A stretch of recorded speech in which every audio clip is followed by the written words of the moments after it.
recognize that because they've been involved in it. They have helped to enable the negotiations to go forward. We'll leave the last minute of this as the President is visiting Atlanta, Maryland, and Oasis Mechanical Contractors. He's here to talk about job creation. President Obama, live coverage here on C-SPAN. Good afternoon, and I appreciate the warm welcome from Rick Cummings and Dennis Bean and all the folks at Oasis. Thank you so much. These guys are experts in heating and cooling systems, though having spent some time in Washington, I actually am already very familiar with hot air, I have to say. That, by the way, does not apply to the head of the Small Business Administration, Karen Mills, who's here today, and Karen has focused like a laser on helping small businesses not only survive, but to thrive amidst the economic storm of the past 2 years. We're also joined here by Ruth Gresser, who's the owner and chef at Pizzeria Paradiso.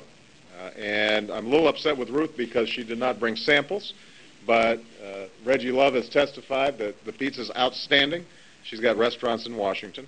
And also Will Pollack, who's the owner and operator of the Potomac Riverboat Company in Alexandria, Virginia. There's Will. These folks know, as every living soul in America does, that these have been a rough couple of years for our economy and for our country.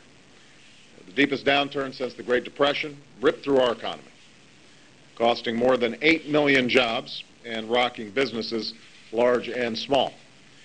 And that's why we took some very tough steps, in some cases some unpopular steps, when I took office to break the back of this recession. And today we received additional news suggesting that we are climbing out of the huge hole that we found ourselves in. Last January, the month I took office, almost 800,000 Americans lost their jobs. Today we learned that job losses for this January were 20,000. The unemployment rate dropped below 10% for the first time since the summer. Manufacturing employment grew last month for the first time in 3 years, led by increased activity in the production of cars and trucks and auto parts. Now, these numbers, while positive, are a cause for hope but not celebration, because far too many of our neighbors and friends and family are still out of work. We can't be satisfied when another 20,000 have joined their ranks and millions more Americans are underemployed, picking up what work they can. It is encouraging the job loss in January was a small fraction of what it was a year ago, and that the unemployment rate last month went down and not up. Understanding that these numbers will continue to fluctuate for months to come, these are welcome, if modest, signs of progress along the road to recovery. Now, even as we take additional steps to hasten that recovery, we know that there are limits to what government can do to create jobs. The true engine of job creation will always be businesses. What government can do is fuel that engine by giving entrepreneurs and companies the support to open their doors and to expand and to hire more workers. That's exactly what this administration intends to do and what we've been doing working with the SBA and Karen Mills. We're starting with small businesses because that's where most of the new jobs do. Over the past 15 years, small businesses have created roughly 65% of new jobs in America. These are companies formed around kitchen tables in family meetings, formed when an entrepreneur takes a chance on a dream, formed when a worker decides it's time she became her own boss. And it's worth remembering every once in a while a small business becomes a big business and then changes the world. And that's why last week I proposed a new small business tax credit, $5,000 for every new employee you hire this year. And a couple of these folks here, small business owners that I talked to, said they'd be interested in using that tax credit.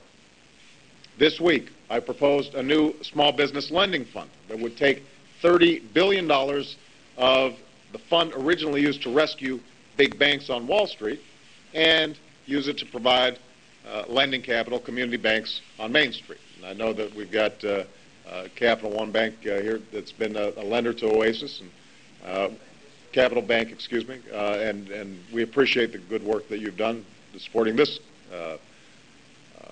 this company. Under Karen Mills, SBA has increased loan guarantees and reduced fees, steps that have increased SBA lending by 86%. We've called for legislation to increase SBA loan limits to allow us to guarantee loans of up to $5 million, compared with $2 million now. And today I'm taking yet another step to assist small business owners get the capital that they need to grow and to hire. I'm proposing legislation that allows firms to refinance their commercial real estate loans, their mortgages, under the SBA.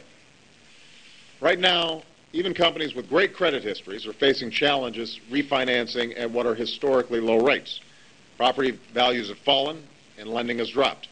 As a result, many businesses that would otherwise survive this downturn are at risk of defaulting, which in turn will lead to even lower property values and less lending, not to mention lost jobs.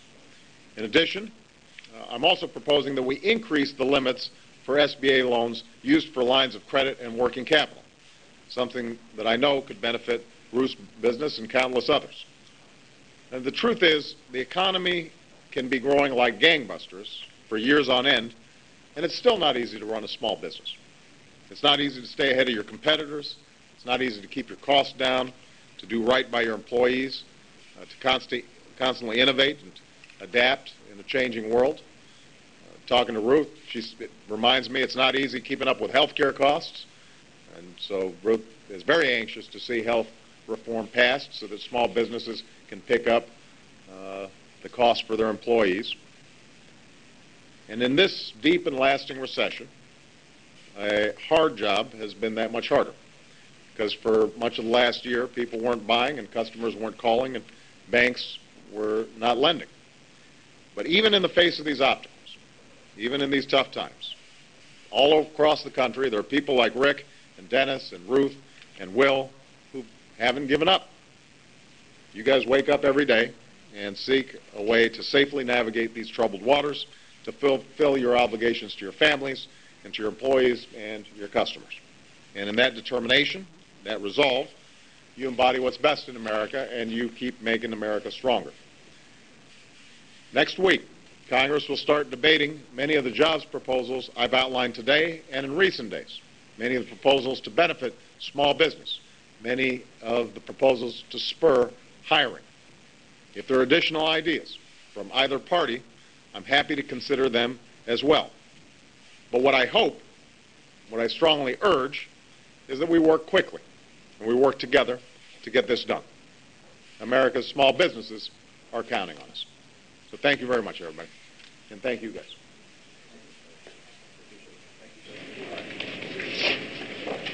Thank you, guys.